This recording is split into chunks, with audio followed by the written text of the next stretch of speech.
So then you have people out there who have separate psychologies. I'm one of them. A psychologist says this is what I am and how I feel when I'm clothed. And a lot of us can feel like we're Clark Kent when we're disrobed, unrobed, and Superman when we're clothed. Or the equivalent, if you're a female, of Clark Kent and Superman. And it can become a problem. It can be problematic when you have two separate psychologies like that. Like, say, for instance, someone has cellulite,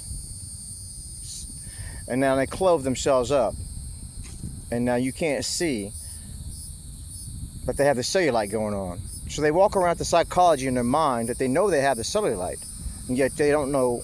No one else is not exposed to everyone else. Everyone else is not in on that. Now, I once came across a woman, and I'm not trying to be mean. I just want to say this for the case of of what I was trying to say, what I'm trying to say here, to compound the point, or impress upon the point, emphasize the point. And I'm going to try to say it real quickly so I don't run out of storage here, because I'm low on storage. So if I'm talking fast, bear with me. I'm talking quickly. So I met her at a bank. I was homeless at the time, walking around like this. And she wanted to go on to me about who's worth more based on what's in the bank account. And she said, I bet I have more money in my bank account. I got into an altercation with her about all kind of things. I was at an ATM machine where it started out and it began, initiated. And we got into one thing, got into another thing. And I didn't say nothing to hurt her feelings, but she was overweight. She's extremely overweight, by the standards of what you call weight, and a good weight and a bad weight, and so forth, by the standards out here. But she wanted to go on to me and debate with me about how much money she had. And here I was, youthing, in the prime of my youthing. I was about 40-something years old at the time, 42 something like years old, and I was in my prime of my youthing, and what I do with my youthing. And so I'm just sitting there like, yeah, this is not my first occurrence with this. When I'm looking one way because of the clothes and the way that I'm dressed and the way that I'm traveling, but I've got something else going on, you would think you'd consider that. But no, her position was, because she had more money in the bank than I did, then that pretty much made her more of a factor than me. But now I wonder now, if she had taken all of her clothes off and she was standing at that ATM machine, how would her psychology have been then? Well, separate their psychology would have been one thing, but merged and bridged, her psychology would have been a different thing. I wonder how many people see her nude. People that she's not familiar with see her nude. She may be totally different today. I'm 51 years of age now, and I was about 10 or something years ago, about a decade ago, that happened, that occurred. So who knows what she's doing today, if she's even still alive today. But the point is still made, is it not? Today she could be lean and mean. And how does that affect our psychology? So our bodies really affects our psychology in a lot of ways, for many of us, So I don't mean to be facetious or just crack jokes and come off as like, all goofy and stuff like that, but not to be serious, so I'm not taking a serious tone when I say that in the movie, what's his name, Al Pacino, at Devil's Advocate, he says that's the one that gets us, it's just that last fig leaf. It's really an important thing I've been saying, but I don't know how much I've really impressed upon you that I'm not making around with that. I'm quite serious about how serious that is, and I think the one who wrote that movie and put that line in there is quite serious about it as well, so other people must glean this, that it is an issue.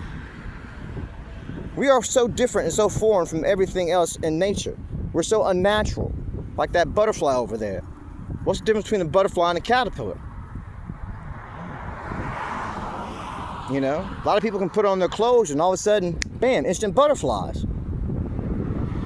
You go into the chrysalis, and it's a different situation. The caterpillar, it's a different situation. Very, very complicated, very complex. How this thing may affect your psychology. This thing called clothed and this thing called nude. But we're very unnatural in a lot of things that we do, as opposed to the rest of nature, which is nature. If it has to do with men, it's not really considered natural in a lot of ways. What man affects or what man does out here. But left alone without men's incorporations, it's just natural. Everything's so natural. But when man puts his 2 cents into it, it becomes something unnatural. Right now, I'm getting ready to go down here and get something to eat. So I thought I'd make that real quick and put that in there.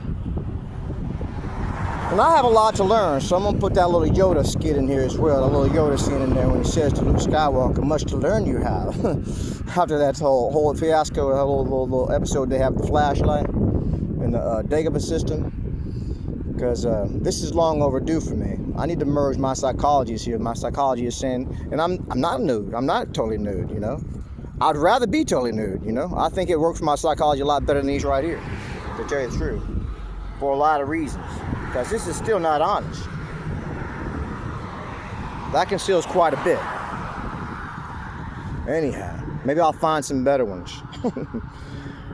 But all my, my brother, for instance, I've got a brother, an older brother, and he acquired some bad burns on his feet and some water. Long story short, I don't want to get into what happened and how it was, but I noticed that he would wear his sandals all the time in the summertime. Wear his sandals, take his shoes off. He wasn't trying to conceal that from the people and keep that from the people, that his feet still had scars on them from when he got burned as a kid, And somebody one time just really ripped on his feet and really ripped on him. And I was like, man, this is brutal, you know what I mean? He just kind of played it off or whatever, but I'm sure he had something in his psychology about it at the same time. I remember one time ripping him on his feet, saying something about his feet. I said it to be mean and hurtful. He slapped the shit out of me as a grown man. Slapped the shit out of me, and I didn't even hit him back. And most people say, I would hit his ass back, but no, I think I had it coming to me. It's a long story again, like I say, how that happened to his feet, so I was in the wrong. So I took the slap and we went on and moved on.